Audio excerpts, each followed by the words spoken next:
Hello. Group C এবং group D এর জন্য ম্যাথামেটিক্স প্র্যাকটিস করছিলাম।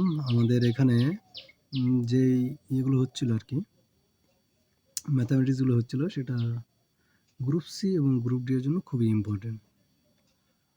গ্রুপ সি গ্রুপ ডি এর যে পরীক্ষার ডেট দিয়ে দিয়েছে 1 মার্চ এবং 8 মার্চ। আজকে যে অঙ্কগুলো করাবো এগুলো গ্রুপ সি এবং গ্রুপ ডি এর জন্য খুবই ইম্পর্টেন্ট হবে। দেখো, 30 পর্যন্ত অঙ্ক আমাদের হয়েছিল, মানে পরপর করছিলাম ম্যারাথনের মতো।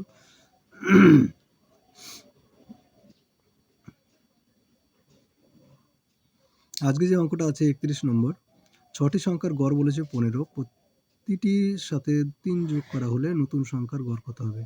6টি সংখ্যার গড় বলা হয়েছে আমাদের 15। 6টি সংখ্যার গড় যদি 15 হয়, এক একটা সংখ্যা গড়ে হবে 15 করে, মানে 6টি সংখ্যা যে আছে, ফার্স্ট সংখ্যা 15 হবে, গড়ে 15 হবে।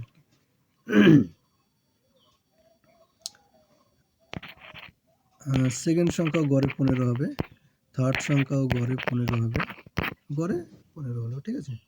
তো প্রত্যেকটা সংখ্যা যদি আমরা 3 করে বাড়িয়ে দিই, 3 বাড়লে এটা হয়ে যাবে 18। এরকম প্রত্যেকটার সাথে 3 যোগ করলে 18 হয়ে যাবে। তাহলে গড় কত হয়ে যাবে? সবার কিন্তু 18 হয়ে যাবে। এক কথায় হচ্ছে গড়ের সাথে যে যোগ করেছে 3, এটা করে দেওয়া আমাদের যোগ হয়ে গেল আমাদের অপশন নম্বর ডি। নেক্সট অঙ্ক, 7টি সংখ্যার গড় হচ্ছে 12, সেটা যায় 4 বিয়োগ যদি করা হয়, তাহলে যোগের ক্ষেত্রে যেরকম প্রত্যেকটা থেকে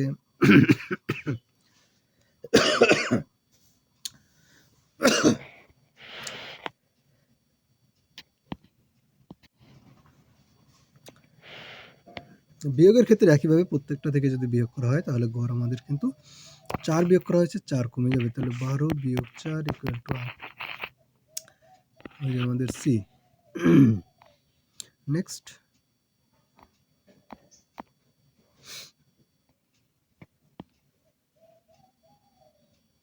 বলেছে 10টি সংখ্যার গড় 12। 10টি সংখ্যার গড় হচ্ছে, প্রতিটি সংখ্যার গড় হচ্ছে 12। 2 গুণ করার পর, 2 যদি এর সাথে গুণ করা হয়ে যায়, তাহলে হয়ে গেল 24। তাহলে আমাদের প্রত্যেকটা সংখ্যা যেহেতু 24 হয়ে যাচ্ছে, তাহলে ওদের গড় কিন্তু 24 হয়ে যাবে।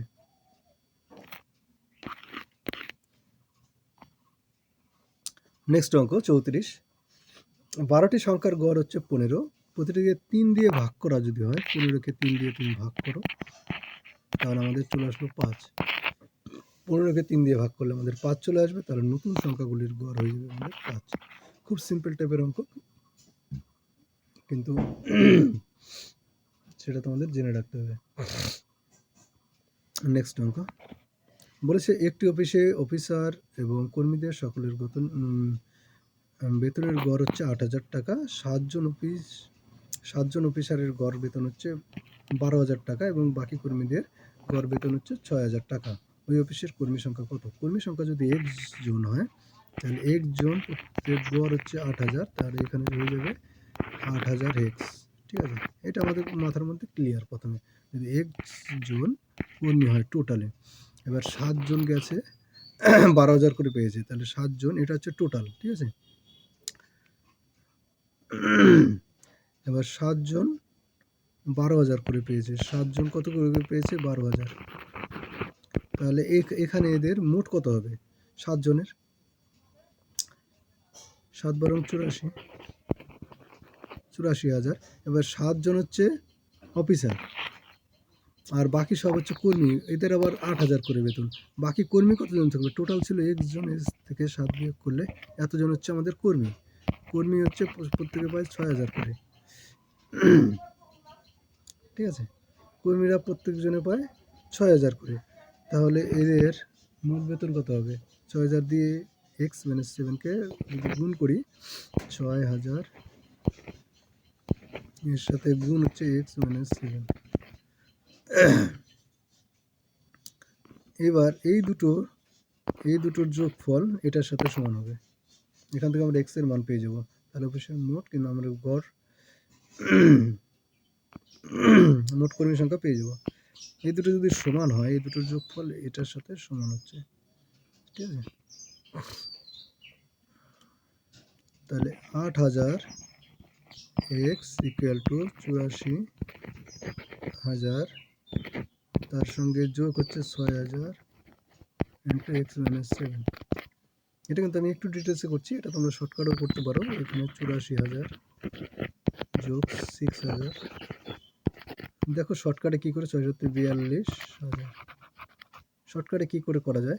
এবার 6,000টা বাম দিকে আসবে, 8,000 থেকে বিয়োগ হলে এখানে আমাদের থাকবে হচ্ছে 2,000 এক্স ইকুয়াল টু 84 থেকে 42 বিয়োগ, তাহলে এখানে থাকবে 42,000। 2,000 দিয়ে যদি 42,000 কাটি তাহলে চলে আসলো 21, এক্স ইকুয়াল টু 21, ঠিক আছে? তার মানে আমাদের মোট কর্মীর সংখ্যা চলে আসলো 21 জন। এটা তো আমাদের একটা পদ্ধতি গেল। আর একটা পদ্ধতিতে যদি করি, সেটা হচ্ছে অপশন টেস্ট। অপশন টেস্ট যদি করতে চাই, এখানে আমাদের চলে আসবে কত, 8,000। ধরো 20 জন আছে, হ্যাঁ,